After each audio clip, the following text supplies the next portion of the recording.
మహోన్నతుడు మహాగణుడు తండ్రి కుమార పరిశుద్ధాత్మ త్రియేక దేవుని నామమునకు స్తుతిగణ మహిమ ప్రభావాలు కలుగును గాక.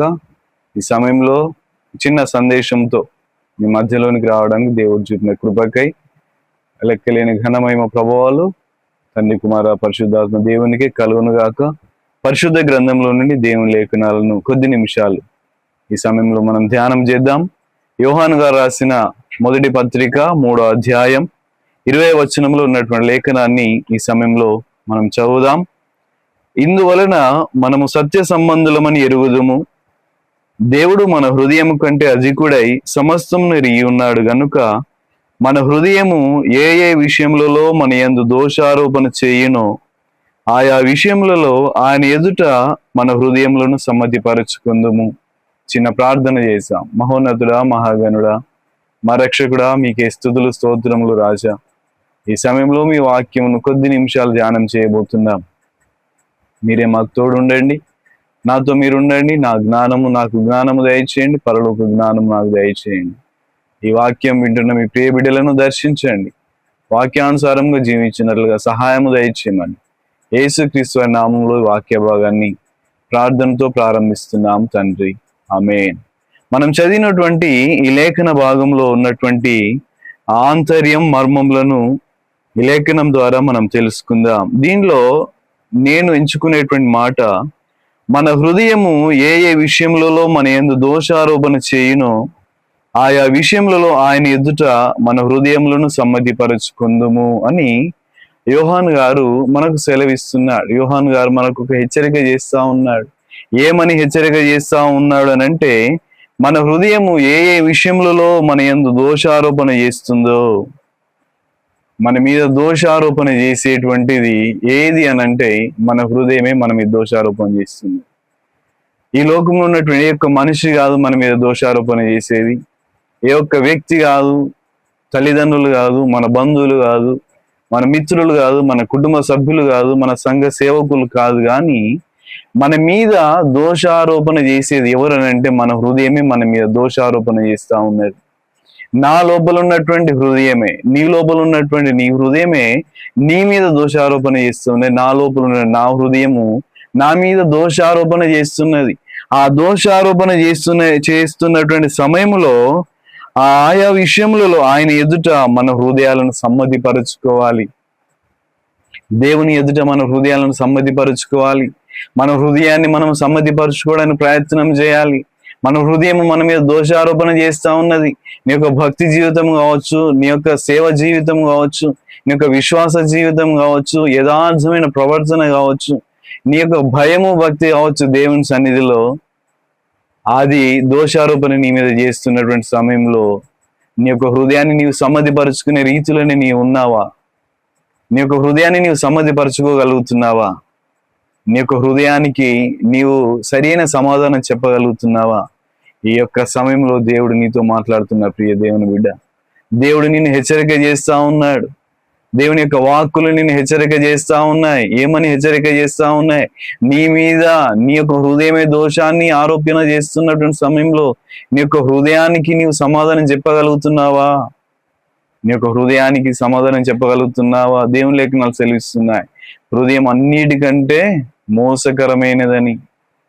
అటువంటి నీ యొక్క హృదయమే నీ మీద దోషాన్ని ఎత్తిపడతా ఉంటే, నీ మీద దోషాన్ని ఆరోపిస్తా ఉంటే, నీ యొక్క హృదయానికి నీవు సమాధానం చెప్పగలుగుతున్నావా? నీ యొక్క హృదయాన్ని నీవు సమ్మతిపరచుకోగలుగుతున్నావా? నీ యొక్క యథార్థమైన ప్రవర్తనను నీవు జీవించగలుగుతున్నావా? నీకై నీవు పరిశీలన చేసుకునేటువంటి అవసరం ఎంతైనా ఉన్నది ప్రియ దేవుని బిడ్డ. దేవుని లేఖనాలు కేవలం వినడం మాత్రమే కాదు, కానీ దాన్ని విని ఆచరణలోనికి పెట్టడానికి మనం ప్రయత్నం చేయాలి. ఇక్కడ యోబు గ్రంథంలోనికి వచ్చి ఒకసారి చూసినప్పుడు, యోబు గ్రంథము 27వ అధ్యాయం 6వ వచనంలో ఒక చక్కటి మాట రాయబడింది. 27వ అధ్యాయం 6వ వచనంలో, నా నీతిని విడవక గట్టిగా పట్టుకుందును, నా ప్రవర్తన అంతటి విషయంలో నా హృదయము నన్ను నిందించదు అని యోబు గారు పర్ఫెక్ట్ గా చెప్తున్నాడు, స్టాండర్డ్ గా చెప్తున్నాడు. ఏమని? నా నీతిని విడవక నేను గట్టిగా పట్టుకుంటా, అదే రీతిగా నా ప్రవర్తన అంతటి విషయంలో నా హృదయం నన్ను నిందించదు. తన ప్రవర్తన అంతటి విషయంలో తన యొక్క హృదయము తనని నిందించదట. అంటే తన యొక్క వ్యక్తిగత సాక్ష్యాన్ని ఇక్కడ మనతో యోబు గారు చెప్తా ఉన్నారు. నా యొక్క ప్రవర్తన అంతటి విషయంలో నా ప్రవర్తన, నేను ఏ రీతిగా ఉన్న నా ప్రవర్తన అంతటి విషయంలో నా హృదయం నన్ను నిందించదు. అంటే తన యొక్క హృదయాన్ని తను సమ్మతిపరుచుకుంటున్నాడు. తన హృదయము తన మీద దోషారోపణ చేయడం లేదు. ఎందుకు చేయడం లేదు అని అంటే తన ప్రవర్తన అంతటి విషయంలో ఆయన జాగ్రత్తగా ఉన్నాడు, బహు జాగ్రత్తగా ఉన్నాడు. కనుకనే ఆయనకు హృదయము ఆయన మీద దోషాన్ని ఎత్తిపడతలేదు, ఆ దోషాన్ని ఆరోపణ చేస్తలేదు. కాబట్టి ఈ యొక్క వాక్యాన్ని మనం అన్వయించుకోవాలి. మన ప్రవర్తన అంతటి విషయంలో మన హృదయము మనల్ని నిందించదు. నా ప్రవర్తన అంతటి విషయంలో నా హృదయము నన్ను నిందించదు అనేటువంటి రీతిగా మనం సిద్ధపడాలి. మన హృదయాన్ని మనం సమ్మతిపరచుకోవాలి. మన హృదయాన్ని సమ్మతిపరచుకోవాలి. మన హృదయము మన మీద దోషాన్ని ఎత్తిపట్టకుండా మనం బహుజాగ్రత్త కలిగి జీవించాలి. మనం జీవించేదే కొద్ది కాలం. యేసుక్రీస్తు ప్రభువు వారు అంటే నేను పరిశుద్ధుడనైన ప్రకారము మీరును పరిశుద్ధులైనమని యేసుక్రీస్తు ప్రభువు వారు చెప్తా ఉంటారు.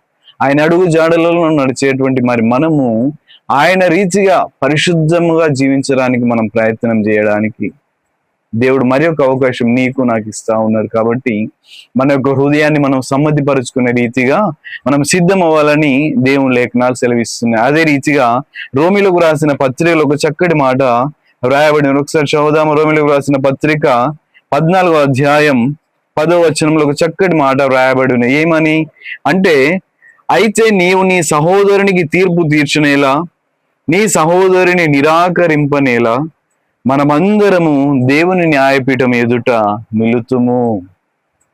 మనమందరము దేవుని న్యాయపీఠం ఎదుట నిలబడేటువంటి ఒక రోజు వస్తా ఉన్నది. ఆ దేవుని న్యాయపీఠం ఎదుట నిలబడేటువంటి రోజు మనకు అతి సమీపంగా ఉన్నది, మనకు అతి చేరువలో ఉన్నది. మనకు అతి సమీపంగా అతి దగ్గరగా దేవుని న్యాయపీఠం ఎదుట నిలబడేటువంటి సమయము ఆసన్నం అవుతా ఉన్నది. ఆ దేవుని న్యాయపీఠం ఎదుట నిలబడేటువంటి ఆ తరుణములో మన హృదయము మన మీద దోషారోపణ చేసేది ఒకవేళ ఉంటే, ఆ దోషాన్ని ఆరోపణ చేస్తున్నటువంటి ఆ హృదయాన్ని సమ్మతిపరచుకోవడానికి ప్రయత్నం చేయాలి. దేవుని లేఖనాలు మనకు అదే సెలవిస్తున్నాయి. నీ మీద నీ యొక్క హృదయమే దోషారోపణ చేస్తున్నప్పుడు ఆ హృదయాన్ని నీవు సమ్మతిపరచాలి. నీవు దేవుని న్యాయపీఠం మీద నిలబడబోతా ఉన్నా, నిలబడేటువంటి ఆ సమయంలో, నిలబడేటువంటి ఆ తరుణములో నీ యొక్క హృదయాన్ని నీవు సమ్మతిపరచుకోవడానికి ప్రయత్నం చేయాలి. నీ యొక్క హృదయం మరి ఏ ఏ విషయాల్లో నీ మీద దోషారోపణ చేస్తున్నదో దేవుని సన్నిధిలో ఉంటున్నటువంటి మనము క్రమక్రమంగా రోజుకొక అంశాన్ని మనం తెలుసుకుందాం. నీ యొక్క హృదయము ఏ రీతిగా నీ మీద దోషారోపణ చేస్తా ఉన్నదో రోజుకొక కొన్ని విషయాలు దేవుని సన్నిధిలో ఉంటున్నటువంటి మనం తెలుసుకోవడానికి ప్రయత్నం చేద్దాం. దేవునికి ఈ లోకంలో మరుగైందంటూ ఏది లేదు, మరుగైందంటూ ఏది లేదు. దేవునికి సమస్తం తేటగా కనబడుతున్నది. దేవునికి కన్ను లోకమందంతా సంచారం చేస్తా ఉన్నదని దేవుని లేఖనాలు స్పష్టంగా సెలవిస్తున్నాయి. ఆయనకు మరుగైందంటూ ఏది లేదు. ఏ ఒక్క మనిషి గురించి, ప్రియ మనిషి నీవు ఈ తప్పు చేస్తున్నావు, ఏ మనిషిని గురించినా కూడా దేవుని సన్నిధిలో నీవు చెప్పవలసినటువంటి అవసరం లేదు. ఎందుకొరకనంటే దేవుని కన్ను లోకమందంతా సంచారం చేస్తా ఉన్నది. దేవుని యొక్క కన్ను లోకమందంతా సంచారం చేస్తా ఉన్నది. దేవునికి సమస్తం తేడాగా కనబడుతోంది. నీ కూర్చుండుట, నిలుచుండుట, నడుచుట, పడుకోవడం, లేవడము, నీ నోట్ల నుంచి మాట బయటికి రాక ముందే అవన్నీ కూడా దేవునికి తెలిసే ఉన్నవని దేవుని లేఖనాలు మనకు స్పష్టంగా సెలవిస్తూ ఉన్నాయి.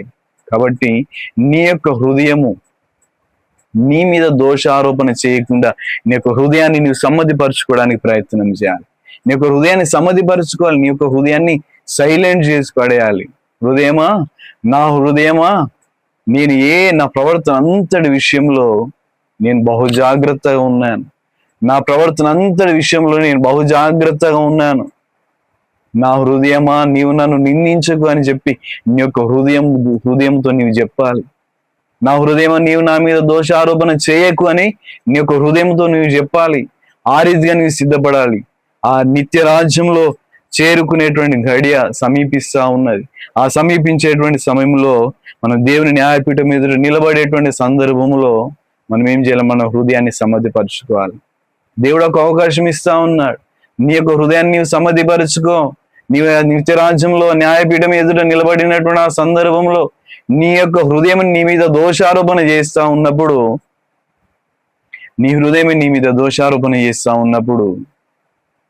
ఆ హృదయానికి నీవిచ్చే సమాధానం ఏంటి? నా హృదయమా, నేను చేస్తున్నటువంటి భక్తి విషయంలో, నేను చేసేటువంటి భక్తి విషయంలో నన్ను నిందించగమ్మా, నన్ను నిందించకు అని చెప్పి నీ యొక్క హృదయాన్ని నీవు సమ్మతిపరుచుకునే రీతిగా నీవు సిద్ధపడాలని చెప్పి దేవుని లేఖనాలు మనకు స్పష్టంగా సెలవిస్తున్నాయి. కాబట్టి ప్రియ దేవుని బిడ్డలారా, ఈ చిన్న సందేశం వింటున్నటువంటి మీరు మీ యొక్క హృదయము మీ మీద ఏ స్థితిలో దోషారోపణ చేస్తున్నదో మీరు ఆలోచన చేసుకునండి. దేవుడు ఒక అవకాశం ఇస్తా ఉన్నాడు, దేవుడు ఒక ఛాన్స్ ఇస్తా ఉన్నాడు.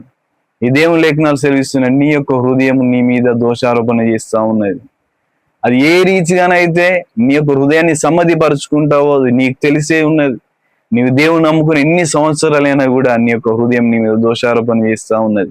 నీ యొక్క హృదయాన్ని సమ్మతిపరుచుకునేటువంటి అవకాశం దేవుడు నీకు ఇస్తున్నాడు కనుక ఆ దోషారోపణ ఎత్తకుండా నీ యొక్క హృదయాన్ని సమ్మతిపరచుకోవడానికి ప్రయత్నం చేయి. దేవుని చిత్తం అయితే మరి ఏ విషయంలో నీ యొక్క హృదయం నీ మీద దోషారోపణ చేస్తా ఉన్నదో కొన్ని అంశాలతో మీ మధ్యలోనికి మీ ముందుకు రావాలని నేను ప్రయత్నం చేస్తున్నాను. మీ అందరికి వందనాలు. Thank you. God bless you all. మా యూట్యూబ్ ఛానల్ని సబ్స్క్రైబ్ చేయండి. మరికొన్ని వీడియోస్తో మీ ముందుకు వచ్చి దేవుని యొక్క వాక్యాన్ని, లోతైనటువంటి మర్మాలను మీ ముందు ఉంచడానికి నాకు ఒక అవకాశం మీరు ఇస్తారని, నా యూట్యూబ్ ఛానల్ సబ్స్క్రైబ్ చేయాలని ప్రభుపేట జ్ఞాపకం చేస్తూ ఈ మాటలు ముగిస్తున్నాను. Thank you. God bless you all.